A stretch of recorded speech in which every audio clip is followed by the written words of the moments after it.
Kasi pag hindi ka pag hindi maayos yung mental health mo, baka ikaw yung maging owner ka ng e-bike, tapos mag-drive ka rin ng counterflow sa mga big highways. Actually, sabi nga ni Junior, frustrated ako with everything. Kasi lagi ako nanonood ng videos sa Facebook. Tapos pag nanonood ka ng video sa Facebook, mafo-frustrate ka sa mundo. Tulad nga makailan, narinig nyo na ba yung selos ni Shaira? Hindi pa? Guys, pakinggan nyo, promise. The best, binudots nila yung Trouble is Your Friend ni Lenka. Tapos yung mga Pinoy pa yung galit na pinulback ni Shaira yung kanta. Porque pinasikat daw natin yung kanta, hindi naman sikat si Lenka. Parang, shit guys. Pero nakaka-frustrate talaga, lagi na lang nagkakabanggaan sa kalsada. It's always motorbike accidents. Does anyone here, meron ba dito nagmomotor? Meron po dito, wala. Mukhang hindi kayo nagmomotor dito. Hello po. May nagmomotor ba dito? Wala, seryoso. Kayo over there? Angkas, move it, ganun? Wala? At least safe kayo, di ba? Kasi yung pansin ko yung mga nagmomotor, kaya sila lagi nabubunggo, hindi ata nila alam na yung brake, hindi yung busina. Kasi yung video lagi na lang yung motor, pepepepe, boom! Kala ata nila yung busina at yung brake, iisa lang. Parang mali. Kaya nung sinabi ni Ricky kanina yung Sogo, na naalala ko tong joke na to, kasi yung Sogo, hindi ko alam kung ano yung tinutukoy ni Ricky na finger licking good. Alam ko lang yung Sogo, napaka-booting establishment. Kasi ang Sogo, lagi na lang may road warning. Bawal tumawi dito, nakakamatay, sponsored by Sogo. Kaya nyo, punta kayo sa mga MRT, LRT stations, laging Sogo ang nag-i-sponsor. Kahit sa likod ng bus, am I driving too slow? Sponsored by Sogo. Hindi ko alam ko, wala bang pondo MMDA? O talagang pro-life lang ang Sogo? Ano ba yun yung gusto ko dyan eh? Pero yun nga, yung mga motor nagkakabanggaan, nagka-counterflows lang, tawag sa kanila mga kamote rider. Di ba nakaka-insulto yun? Sa kamote? Kung yung kamote, napaka-healthy, maraming ginagawa para sa'yo, napaka-nutritious. Tapos, ginamit siyang adjective para sa tanga. Speaking of tanga, one time in college, somehow napadpad ako sa isang class na hindi talaga ako dapat nandun. Let's just call it advanced English. Mediocre English lang talaga ako. So one time nagpa-assignment yung prof ko, tapos sabi sa akin, nagpa-assignment, nagsabit ako, hindi maganda yung grade.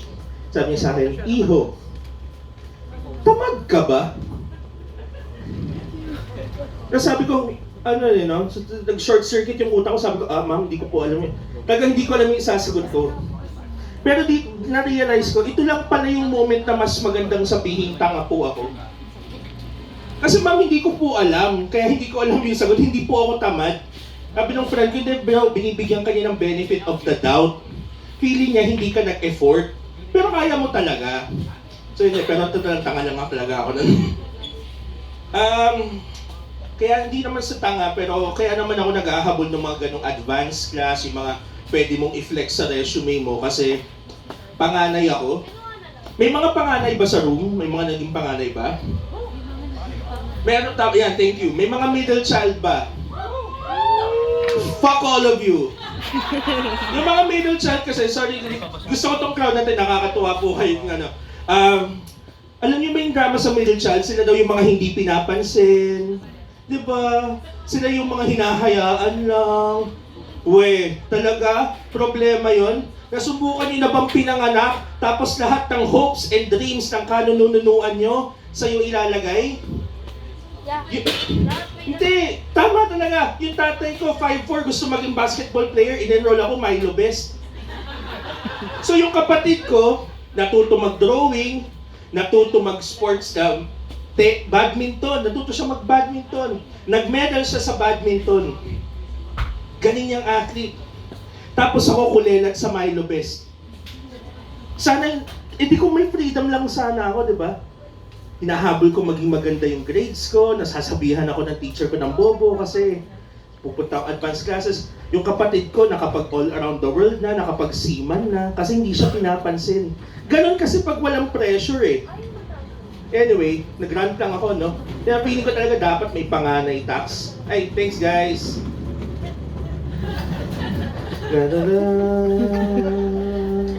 Hindi, okay lang.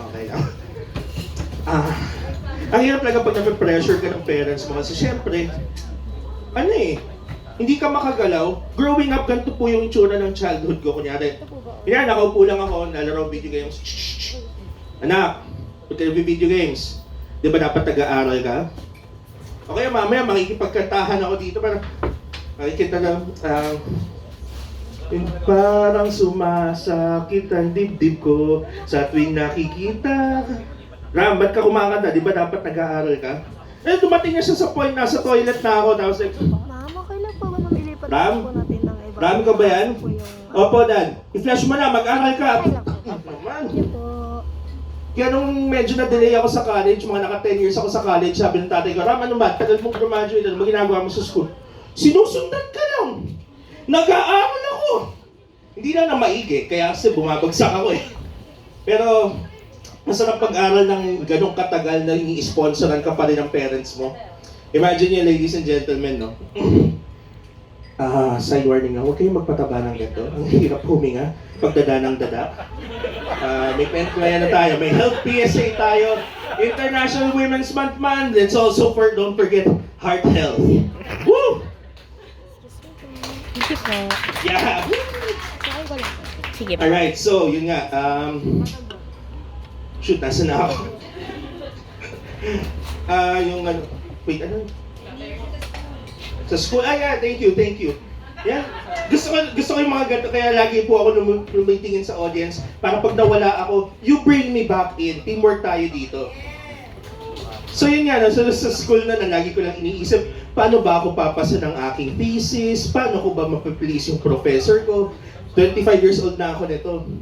Yung mga batchmate ko, paano ko kaya babayaran yung bills ng panganganak ng misis ko? Sabi ko, ready ko lang. Lalim yan ah.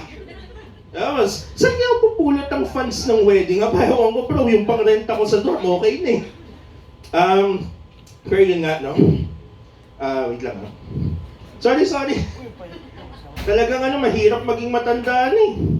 So, ayun nga, hindi na ako single. For the longest time, ginagamit ko yung pagiging single ko as part of my bid. Hindi na ako single ngayon. Nabasa ko lang, Gen Z uses LinkedIn para mag-date. Ginagamit na yung LinkedIn para mag-date. Do you think that's a good idea? Kayo pa dito. Alam niyo po ba yung LinkedIn? Sa tingin niyo, okay na idea yon, mag-scour kayo ng LinkedIn for dates? Okay, diba? Okay na. Kaya tingin niyo, okay ba magtingin ng LinkedIn for dates? Pwede. Tama. Kasi dapat practical tayo. Putsa, anong puhunan mo sa Bumble? Cute. Anong puhunan mo sa Bumble? Medyo mysterious. Magaling mag-post. Diba? At least sa LinkedIn, puta, nagtrabaho to sa Makan. Mukhang up and coming manager sa PLDT. Sige, ma-date niya. Practical lang, ladies and gentlemen, kasi sa dating world, lalo na sa online dating world, may reminder lang ako. Ladies, always protect your hearts. Kasi yung mga lalaki, ang habol lang yan talaga, sex. Napakababaw namin nila lang, sex lang ang habol namin. After that's done, pwede na namin kayo hindi pansinin. Pero men, simple tayo, pero kailangan mas mag-ingat. Kasi ang men, you have to protect your wallets. Wallets po ang iniingatan natin. Kasi, alam ng mga babae to, ang mga lalaki hindi mo nabibigyan ng masyadong tamang atensyon sa paglaki. Lagi kaming forced i-keep in ang emotions namin, hindi kami pwedeng magsabi ng aming nararamdaman. So yung mga girls, alam nila yan. In a couple of weeks, hi Ram, kumusta ka na? How are you feeling today? Oh shit, I feel seen. 2 weeks na feeling ko, may pakialam siya sa akin biglang, ito nga pala yung Gcash ko. Oh! Grabe.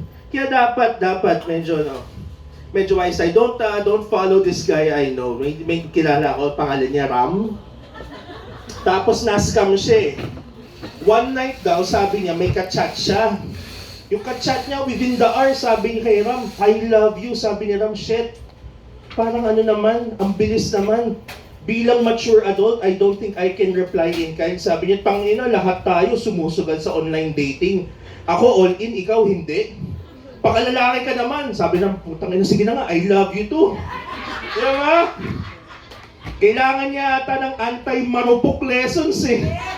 Mahirap maging marupok guys. Pero yan nga, nag-date sila. Tapos after nung first date, sabi nung girl kay Ram, next date natin, tomorrow, pero online lang. Kasi absence makes the heart grow fonder. Tungin na si Ram, haba ng hair. I was like, okay. Tapos nung nag-video sila, sabi niya, yung girl kasi named Jenny eh. On yung video date. Jenny, teka muna. Kanto ba namin yan? Gate ba namin yan? Are you at the front of my house? Hindi ko nga sinasabi sa'yo, taga saan ako eh. Grabe si Jenny, ma-effort daw. Hindi niya na-realize, red flag yun eh, no?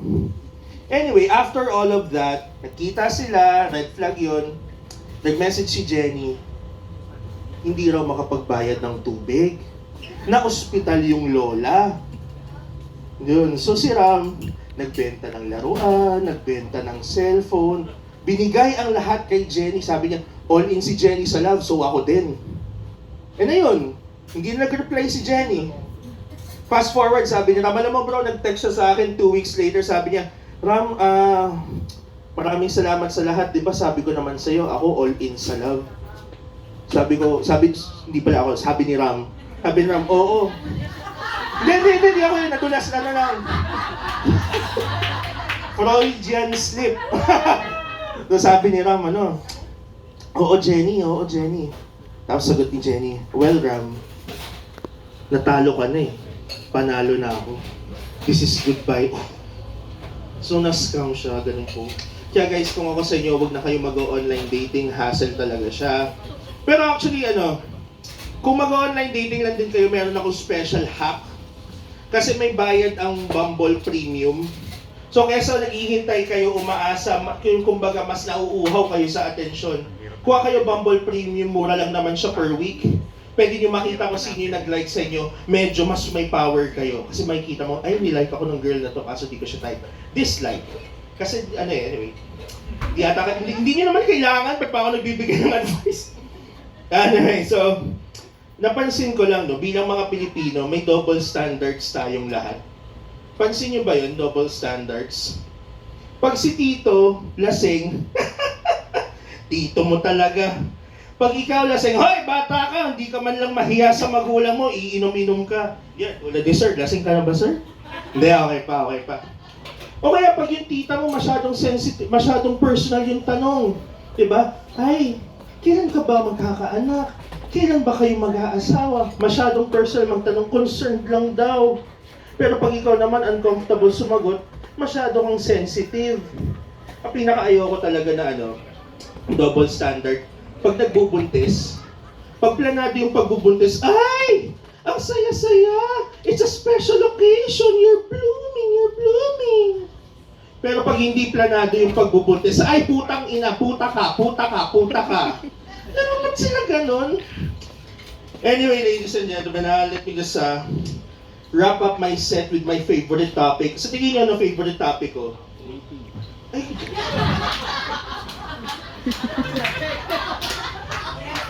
Grabe.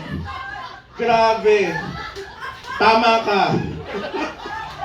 To be fair, I really will end with a food bit. Pero grabe kuya, ang binasa, locked and loaded yun ha. Okay lang. So food.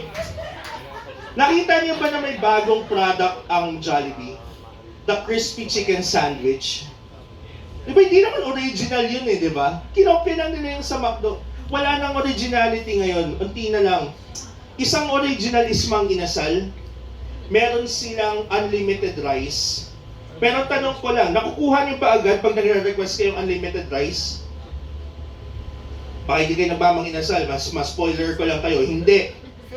Pag nag-request kayo ng unlimited rice sa Mang Inasal, hindi niyo nakukuha agad kasi trained silang hindi makinig sa inyo. Ganito po kasi yung training ng Mang Inasal Only Rice Server.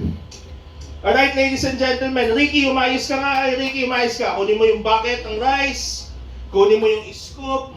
Statue game to ha, statue game. Kailangan natin makatipid sa bigas. Kaya hindi tayo magbibigay agad ng kanin. Okay, 5, 4, 3, 2, go. Sir, pengin kanin. Kuya, kanin po. Kuya, kanin po. Kuya, psst, hoy, hoy. Bossing kanin. Pogi, pengin kanin. Ay, ito na. Hay, Ricky, marupok ka rin. Tanggal ka na sa program. So, ganun sila eh. Pero ang pinaka-innovative talaga na fast food chain, KFC. Bakit nga ba KFC? Ito ba ay dahil amoy map ang tubig nila? Ay, hindi. Ito ba ay dahil magrasa ang baso nila? Hindi.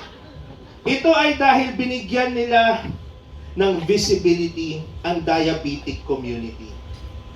Gumawa po sila ng unsweetened iced tea. Napakabait ng KFC, di ba? Ang problema ko lang bakit po hindi siya ginawang option? Bakit kailangan mandatory? Di ba ako pwedeng, Miss, pa-order po ng iced tea. Sir, sweetened o unsweetened? Di ba, para nasa akin yung choice? Hindi, unsweetened lahat. Okay, lahat kayo magdudusa. So anyway, that's been my set. Thank you, ladies and gentlemen. Back to Julia Roy.